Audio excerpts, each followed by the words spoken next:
Work in simulation and in the simulator has been ongoing for at least 2 years on this year's car project. Obviously looking at everything from the normal things we do of aerodynamic performance, aerodynamic characteristics, but also with a change to the new power unit, there's a huge amount of learning we can do there. Initially setting all the bases of what the design target should be and the various trades, but then also more recently we've now got the race drivers in the simulator working through all the different power unit strategies, so how to best use the engine, the ERS, fuel trading. I think that I think certainly the race drivers found that very useful, very informative in preparing for the tests. We've already worked through Bahrain and Jerez.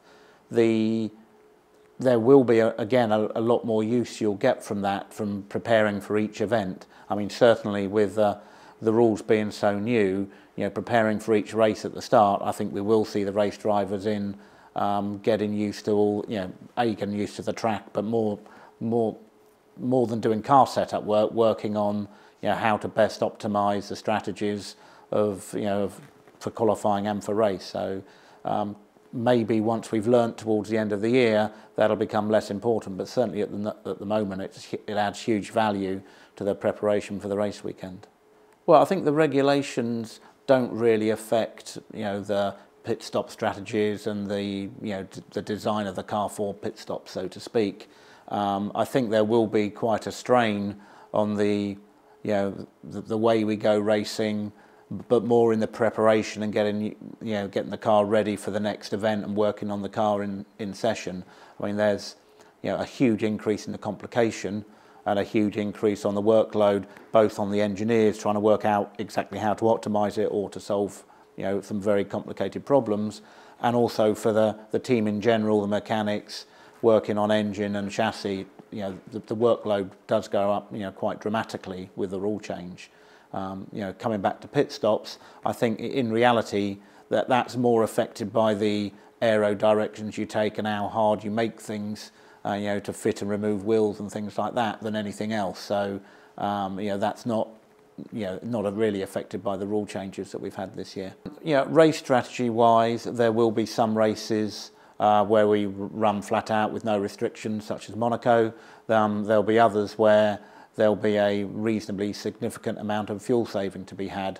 I suppose we go to Melbourne, we've got either the best or the worst of both worlds. So it's a high fuel consumption circuit, and I'm sure we've got to get used to learning the strategies and the basic strategies for saving fuel, but then also strategically, where do you want to go quick, where do you want to go slow, because you can change the pace of your car by plus or minus a second depending on what fuel or energy you want to use on any particular lap.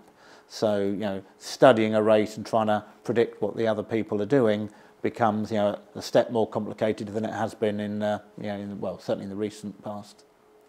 I guess I've been around long enough that I did see the end of the turbo era and it sort of moving into the normally aspirated engines. Although that was a reasonable change, it was nothing compared to the power unit regulation changes that we have for this year. I think certainly on the power unit it's the biggest change we've ever had, certainly in recent history or my recent history. The aero rules, yes, they're a reasonable change, but it's not as dramatic, I would say. You combine the two, there's lots of interesting, exciting challenges for all of us there. Both on the chassis side, the aero side. There's challenges on getting the car to the weight limit as well as optimising the power unit. So there's certainly the whole design team all through the company has been challenged, and we'll see in Melbourne where we are.